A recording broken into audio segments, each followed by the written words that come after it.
はい、ボディビューティーリノベーション主催のりんこです。ここでは隙間時間にできる簡単ストレッチをご紹介していきたいと思いますので、よろしくお願いします。今回ご紹介するのはふくらはぎをほぐしていきます。自重ストレッチでやっていきたいと思います。はい、まずは後ろ手にしてこんな感じでリラックスしてください。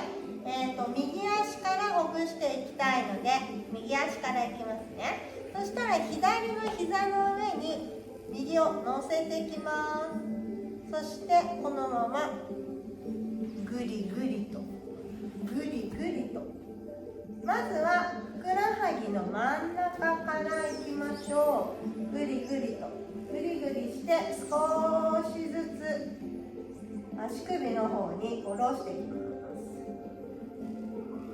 ふくらはぎは第二の心臓と言われています。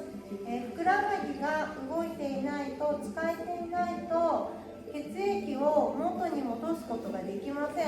ふくらはぎは降りた血液を上に持ち上げるポンプの役目もしています。なので、むくみやすい人はぜひこうやってふくらはぎをほぐしてあげてください。はい、そしたらこのまま外側、今度は外側のふくらはぎの方をほぐしていきます。ふくらはぎは2つの筋肉からできているんですけど、1つはキュッキュッキュッキュッって速く動かす筋肉、もう1つはギューギューッとゆっくり動かす筋肉があります。この2つが筋膜でくっついちゃうと、両方ね動かなくなってふくらはぎが使えないっていう状態を引き起こすので、こうやって筋膜リリースです。これは筋膜リリースなので、このねふくらはぎ2つの筋肉を使えるようにしていきましょう。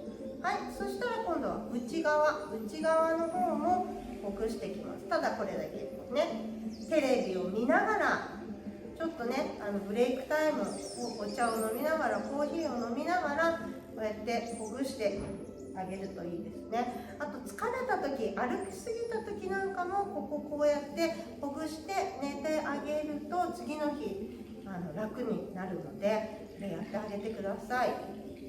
はい、では右も終わったので反対いきます。必ず両方やってあげてくださいね。今度は左足同じです。リラックスして真ん中、ふくらはぎのど真ん中、膝の方からぐりぐりぐりぐりして、少しずつ足首の方にずらしていきます。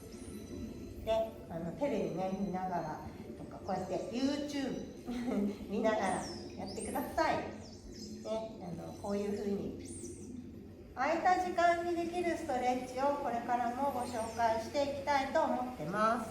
はい、そしたら外側ですね。今度は外側の方に乗せてグリグリグリグリで、内側が痛かったり外側が痛かったり、人によってね痛い場所が違うんですけど、それは足のね使い方だったり歩き方だったり癖だったりするので、痛い時は筋膜が剥がれてるんだなって思ってあげてください。はい、そしたら内側も行きましょうね。こうやって内側ね、すぐに元に戻るんですけども、こうやって暇な時にね根気よくやってあげることが大事です。だから隙間時間にやってあげてください。はい、OK です。今日は隙間時間にできるふくらはぎをご紹介させていただきました。よかったらいいね、チャンネル登録お願いします。ありがとうございました。